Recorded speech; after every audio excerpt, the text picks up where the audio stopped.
بسم اللہ وصلاۃ وسلام علی رسول اللہ۔ معزز ناظرین کرام السلام علیکم، میں ہوں آپ کا ہوسٹ محمد عامر الاسلام۔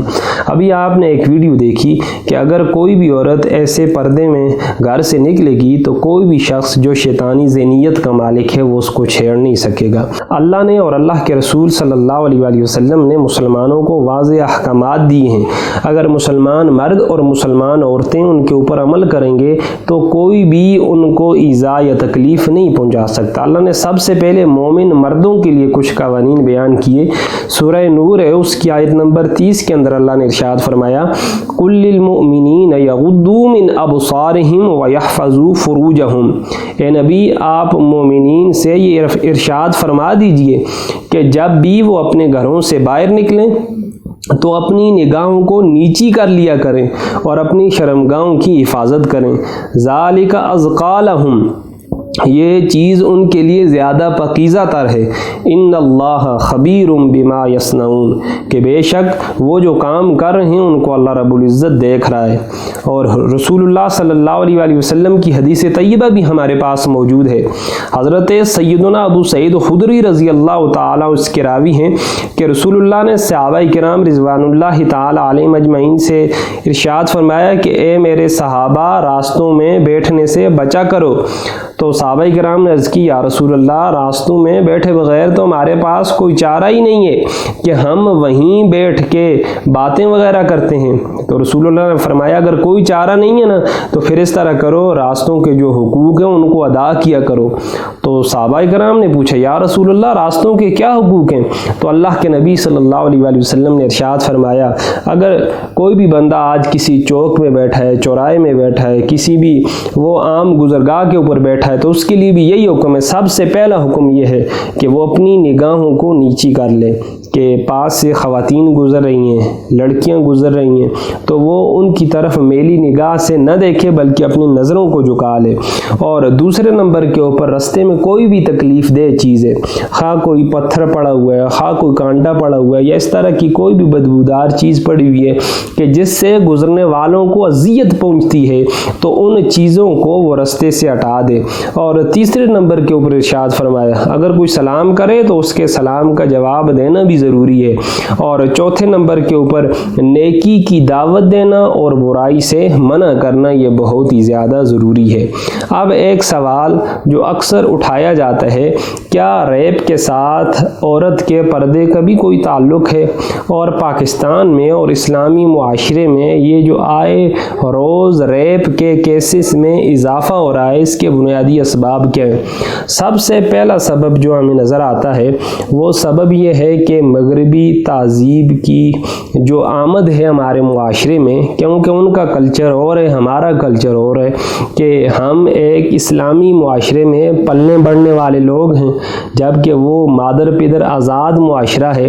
لیکن جب ہم نے الیکٹرانک میڈیا کے ذریعے سوشل میڈیا کے ذریعے ان کی چیزیں اپنے یہاں امپورٹ کر لیں تو اب یہ انسان کا جو خالی ذہن ہے یہ تو شیطان کا گھر ہے۔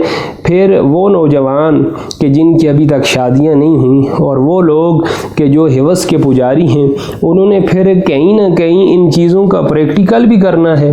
اب جب پریکٹیکل کرنا ہے تو اس کے لیے پھر وہ سب سے آسان شکار ڈھونڈتے ہیں، خواہ وہ پھر چھوٹے بچے ہوں، چھوٹی بچیاں ہوں یا کمزور عورتیں ہوں، ایسے لوگوں کو پھر وہ اپنا نشانہ بناتے ہیں اور آئے روز ان جرائم میں جو ہے وہ اضافہ دیکھنے میں آ رہا ہے۔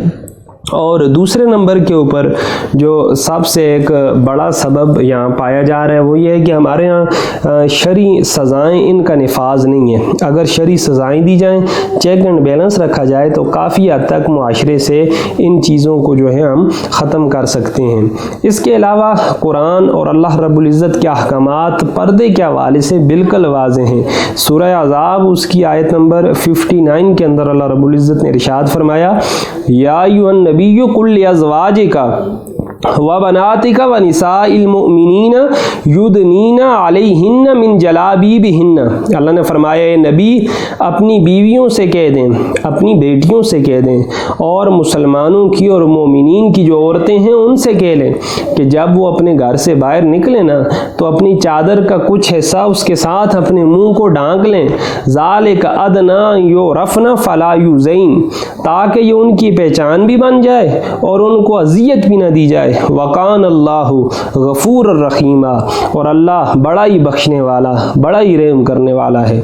मुनाफिकीन मदीना की ये आदत हुआ करती थी कि वो राह चलती औरतों को छेड़ा करते थे और जब उनको सरजनिश की जाती तो वो आगे से ये बहाना किया करते, एक्सक्यूज़ किया करते कि हमने समझा, हमने सोचा शायद ये हमारे कबीले की कोई औरत है या ये कोई लोंडी है। तो अल्लाह ने उनके इस एक्सक्यूज़ को भी रफ़ा कर दिया और कहा कि जो मुसलमान औरत होगी वो आइंदा के बाद हिजाब ले के निकले ताकि उसकी पहचान हो, उसको अजियत ना दी जाए, और जो लोंडी वगैरह हो, जो काफिरा औरत है, वो जिस तरह चाहे निकले और वो फिर अपने किए दारे की खुद ज़िम्मेदार होगी। तो आज भी जो औरतें वो इस्लाम के इस बताए हुए फार्मूले के ऊपर अमल पैरा हैं, दुनिया की कोई ताकत उनको अजियत नहीं दे सकती, और जिन लोगों ने इस फार्मूले को पसे पुश डाल दिया तो उनको कोई भी तकलीफ से बचा नहीं सकता। हमारे मशरकी मुआशरे में अगर आप देखें तो औरत की बहुत ज़्यादा इज़्ज़त की जाती है।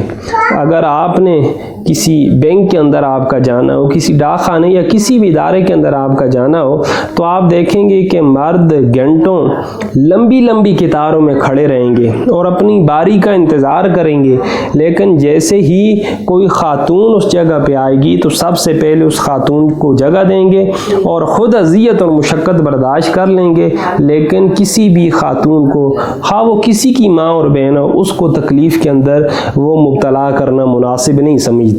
किसी भी लोकल ट्रांसपोर्ट के अंदर आपको अगर सफ़र करने का इत्तेफाक हो तो आप देखेंगे कि मर्द खा बूढ़ा ही क्यों ना हो, अगर कोई जवान लड़की भी आ जाए तो वो मर्द फ़ौरन अपनी सीट खाली कर देगा और उस औरत को बैठने के लिए वो जगह दे देगा, खा उस मर्द ने कितना ही दूर क्यों ना जाना और उस औरत ने वाले थोड़े कदमों के फासले जितना ही जो है वो सफ़र तय करना हो, लेकिन उसकी इज़्ज़त आज भी मशरकी मुआशरे में उसी तरह की जाती है जिस तरह के इस्लाम की तालीमात हैं। अब सबसे पहले हम इन अवामिल के हल की तरफ आते हैं कि किस तरह हम इन चीज़ों को कंट्रोल कर सकते हैं और इस तरह के जो सेक्स क्राइम हैं उनको कम से कम कर सकते हैं। उसके लिए मिंबर और महराब का किरदार वो बहुत ही ज़्यादा अहम है कि हमें मुआशरे की तरबियत करनी होगी और उनको बताना होगा कि कुरान और हदीस के क्या हकामात हैं और अल्लाह के रसूल किन चीज़ों से खुश होते हैं और किन कामों के करने की वजह से अल्लाह और अल्लाह के रसूल नाराज़ होते हैं। दूसरी तरफ हमने उनको एजुकेट करने, उनको एजुकेशन देनी है, लेकिन एजुकेशन ही हाल नहीं है। जिस तरह अगर इंसान को भूख लग जाए तो उसका हाल ये है कि वो खाना खा ले तो उसकी भूख जो है वो ख़त्म हो जाती है, इस तरह जो सेक्स की डिज़ायर्स हैं ये अपनी जगह मौजूद हैं। अब आप कहें कि ये बंदा जो है वो अल्लाह के रास्ते में निकल जाए, ये तबलीग करे, ये करे, वो करे, और इसके अंदर की जो सेक्स की डिज़ायर हैं वो उन चीज़ों से ख़त्म हो जाएंगी, तो ये ख़त्म नहीं हो सकती। इसके लिए अल्लाह रब्बुल इज़्ज़त ने एक निज़ाम रखा है, वो निज़ाम निकाह का निज़ाम है। तो आप फ़ौरन उस बंदे का निकाह करवा दें। अगर निकाह नहीं करवा सकते या उसकी इतनी इस्तिताअत नहीं कि वो अभी अखराजात को अफोर्ड कर सके, तो दूसरी सूरत भी हमें हदीस ने बताई है कि वो बंदा कसरत से रोज़े रखना शुरू कर दे, क्योंकि जो कसरत के साथ रोज़े रखने हैं ये रोज़े जो हैं इंसान की शहावत को तोड़ देते हैं। और तीसरे नंबर के ऊपर अल्लाह ने मोमिन मर्दों को निगाहें नीची करने का जहाँ हुक्म दिया है, वहाँ ख़वातीन को पर्दा और हिजाब लेने का भी हुक्म दिया है।